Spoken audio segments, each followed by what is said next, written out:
Bonjour Mickaël, tu es président de l'Hameçon Versonnet. Peux-tu nous parler de l'ouverture 2022? Donc l'ouverture cette année se situera le 12 mars. Les horaires d'ouverture, c'est 30 minutes avant le lever du soleil, 30 minutes après le coucher du soleil, donc soit 6h51 et 19h31 pour la fermeture. Donc tous les modes de pêche sont autorisés à l'ouverture, que ce soit les leurres, la cuillère, les appâts naturels ou la mouche, à une condition de ne pas mettre les pieds dans l'eau. La pêche en marchant les pieds dans l'eau est interdite jusqu'au 30 avril.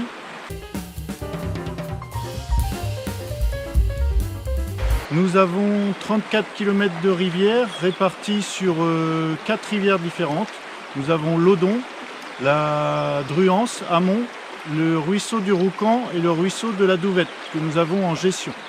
Sur ces 34 km, nous avons 3 parcours no-kill. Nous avons également 18 km de parcours patrimoniaux, c'est-à-dire que ce sont des secteurs où il n'y a aucun lâcher.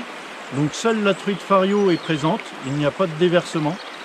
Et sur le reste des parcours, il y a un lâcher uniquement à l'ouverture d'arc-en-ciel et qui sont là pour faire plaisir à tout le monde puisque nous promulguons une pêche raisonnée pour tous les pêcheurs. La seule réglementation à respecter sur les parcours de l'Hameçon Versonnet est celle de l'arrêté préfectoral. Vous trouverez cet arrêté sur le site de la Fédération départementale du Calvados.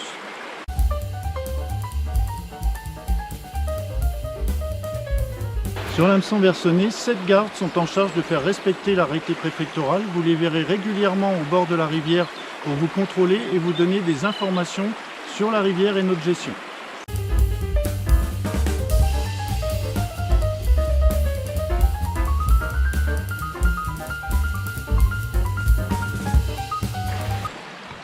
Vu l'état actuel de la rivière, nous vous conseillons pour l'ouverture des leurres durs, plongeants, qui vous permettront de pêcher lentement les rapides et les courants qui sont assez forts et à ramener lentement puisque les eaux sont froides et les truites peu actives.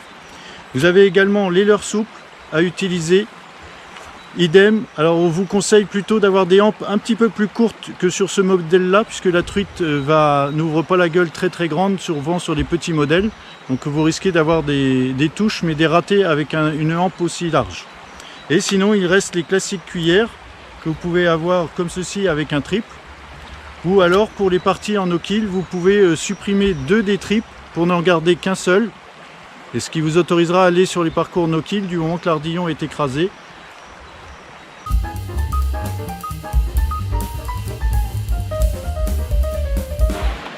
Nous vous souhaitons une bonne ouverture 2022 et n'hésitez pas à vous abonner à notre chaîne pour suivre les différentes vidéos qui arriveront au cours de l'année. Et mettez un petit like si vous voulez en bas de la page. Merci à tous.